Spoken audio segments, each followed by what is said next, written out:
இயேசு கலிலேயாவின் மறுகரையை அடைந்து கதரேனர் வாழ்ந்த பகுதிக்கு வந்தபோது பேய் பிடித்த இருவர் கல்லறைகளிலிருந்து வெளியேறி அவருக்கு எதிரே வந்து கொண்டிருந்தனர். அவ்வழியே யாரும் போக முடியாத அளவுக்கு அவர்கள் மிகவும் கொடியவர்களாய் இருந்தார்கள். அவர்கள், இறைமகனே, உமக்கு இங்கு என்ன வேலை? குறித்த காலம் வருமுன்னே எங்களை வதைக்கவா இங்கே வந்தீர் என்று கத்தினார்கள். அவரிடமிருந்து சற்று தொலையில் பன்றிகள் பெருங்கூட்டமாய் மேய்ந்து கொண்டிருந்தன. பேய்கள் அவரிடம், நீர் எங்களை ஓட்டுவதாய் இருந்தால் அப்பன்றி கூட்டத்திற்குள் எங்களை அனுப்பும் என்று வேண்டின. அவர் அவற்றிடம், போங்கள் என்றார். அவை வெளியேறி பன்றிகளுக்குள் புகுந்தன.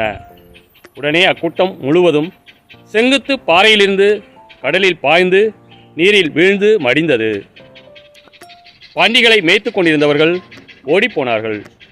அவர்கள் நகருக்குள் சென்று பேய் பிடித்தவர்களை பற்றிய செய்தியையும் நடந்த அனைத்தையுமே அறிவித்தார்கள். உடனே நகரினர் அனைவரும் இயேசுவுக்கு எதிர்கொண்டு வந்து அவரை கண்டு தங்கள் பகுதியை விட்டு அகலுமாறு வேண்டிக் கொண்டனர்.